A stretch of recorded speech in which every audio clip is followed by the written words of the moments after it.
Alors nous sommes un acteur majeur dans le domaine de la sécurité, donc on a bien sûr toute notre place sur ce salon.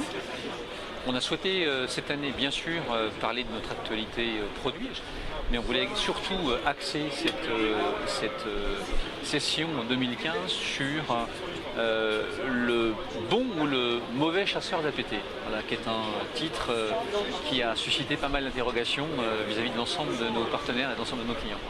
C'est une menace persistante avancée. Donc elle est avancée parce que derrière ces attaques vous avez des groupes d'activistes, et elle est persistante parce que ces groupes d'activistes vont dans tous les cas essayer de nouveau de pénétrer un système d'information. Nous sommes le leader mondial de la protection contre les APT, donc c'est notre activité unique et principale. Donc nous en sommes, je dirais, fort logiquement le spécialiste. Et nous avons donc des équipements qui seront déployés donc, chez l'ensemble de nos clients. Et nous avons également donc, tout un volet service. En cas de réponse sur incident, en cas de vol de données, eh bien, nous avons des équipes qui sont sur le terrain. On mène à peu près 300 réponses sur incident vis-à-vis de nos grands clients par an. Nous venons d'éditer donc un rapport sur la première partie donc, de l'année 2015. Qu'on a dévoilé donc, récemment, il y a quelques jours, et on a constaté donc, une multiplication par 4 du nombre d'attaques sur le premier trimestre 2015, tout type d'attaques, tout à fait, donc APT ou de manière générale l'ensemble des malwares. L'ensemble des malwares ne sont pas forcément des attaques APT, mais pour autant je dirais qu'il y a une multiplication donc, par 4, et on a pu également déterminer qu'il y avait 2 secteurs d'activité qui étaient ciblés en particulier, qui étaient donc le gouvernement et le secteur de l'aérospatial. Quelle est la source secrète de FireEye? Donc c'est une très bonne question. Effectivement, l'ensemble des produits de sécurité sont tous plus ou moins basés sur la même chose. C'est parce qu'un virus est connu que l'antivirus va l'arrêter. C'est parce qu'un comportement réseau est particulier qu'une sonde IPS va l'arrêter. C'est parce qu'un site est considéré comme, par exemple, pornographique et classifié en tant que tel que le produit va l'arrêter. Donc l'ensemble de ces produits de sécurité traditionnels font bien leur travail. Pour autant, ils sont tous basés sur le fait qu'ils vont arrêter quelque chose de connu. La spécificité de FireEye, c'est de se positionner après l'ensemble de ces produits de sécurité et arrêter justement l'ensemble des attaques qui sont inconnues. Donc c'est vrai que ça paraît simple à dire, mais c'est une grande complexité finalement au niveau technologique. Donc quelle est la technologie qui est derrière? Eh bien, on simule finalement que l'ensemble des flux sont arrivés à échéance dans des machines virtuelles. Et nous faisons de l'analyse comportementale eh bien, sur la base de ce que nous voyons s'exécuter dans l'ensemble de ces machines virtuelles. Ce qui est surtout intégré, et ce qui fait sans doute peut-être un des éléments les plus différenciants de FireEye, c'est l'ensemble de la connaissance que nous avons sur les menaces. On vient de développer très rapidement l'aspect produit, on a parlé également de l'aspect service, donc d'aider nos clients en cas de réponse sur incident. Il y a un troisième pilier de notre stratégie qui est la partie dite intelligence en anglais, donc plutôt renseignement.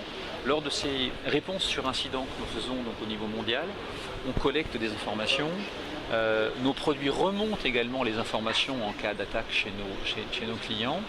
Et on a également des équipes, pratiquement une centaine de personnes, qui sont spécialisées sur la traque des groupes d'activistes. Donc qui sont chargés, eh bien, de les identifier, et puis de comprendre quelles sont leurs techniques, leurs tactiques et leurs procédures. Et c'est l'ensemble de ces informations, finalement, eh bien, que nous intégrons finalement dans nos boîtiers, en complément eh bien, des techniques d'analyse comportementale qu'on peut y trouver. Tout ou partie de nos produits sont déjà ou seront dans un avenir très proche, soit disponibles sous forme d'appliances qui sont chez les clients ou dans un mode cloud. La protection du mail qui en date d'aujourd'hui reste encore le premier vecteur d'attaque. 76% des attaques que nous avons constatées ont comme vecteur d'attaque le mail. Ce produit peut être proposé donc, sous forme d'une appliance ou alors peut être proposé en mode cloud. La protection des mobiles est une solution donc, qui est disponible pour l'instant exclusivement en mode cloud et qui sera disponible cette fois-ci dans le sens inverse, donc sous forme d'une appliance donc résidente chez un client. Et on est dans un système de sécurité collaborative. Quand une attaque est détectée chez un client, l'information est remontée dans un cloud collaboratif et ensuite poussée à l'ensemble de nos clients.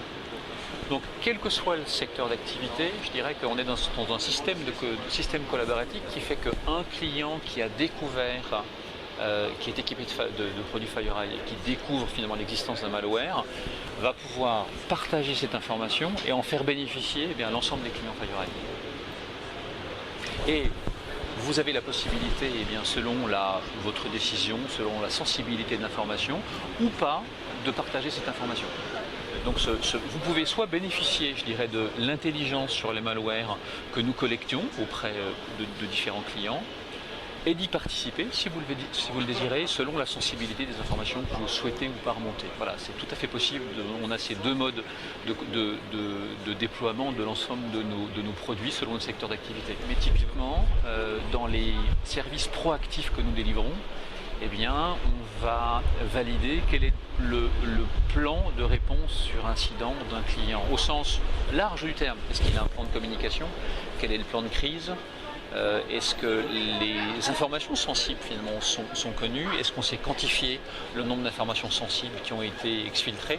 Donc vous voyez qu'on va très au-delà d'une simple problématique produit.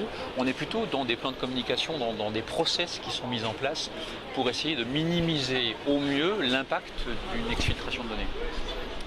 Je dirais que, étant donné que le volet réponse sur incident, la dépense des budgets s'est fait principalement sur l'acquisition de produits. Je pense qu'il y a une vraie demande de la part des RSSI pour demander à des directions fonctionnelles ou à des directions générales d'avoir une réallocation finalement des budgets et de se dire il est bon que je sois protégé, mais il est bon que j'ai à disposition un budget qui me permette en cas de crise de mettre en place l'ensemble des mesures ou des plans de réponse sur incident. Donc ça, c'est quelque chose sur lequel on insiste également dans notre présentation de vendredi sur le bon ou le mauvais chasseur d'effectifs, dans lequel on décrit finalement quelles sont les bonnes pratiques qui doivent être mises en place, et puis sensibiliser au fait qu'il y ait vraiment besoin d'avoir des budgets qui soient alliés à cela. Le cas qui a été largement documenté est le cas de Target, qui pour autant est un client FireEye, pour lequel pour autant nos produits avaient fait leur travail et très bien leur travail dans la détection finalement d'une attaque, mais l'information est restée finalement lettre morte et finalement les process de prise en compte de cette information n'avaient pas été mis en place.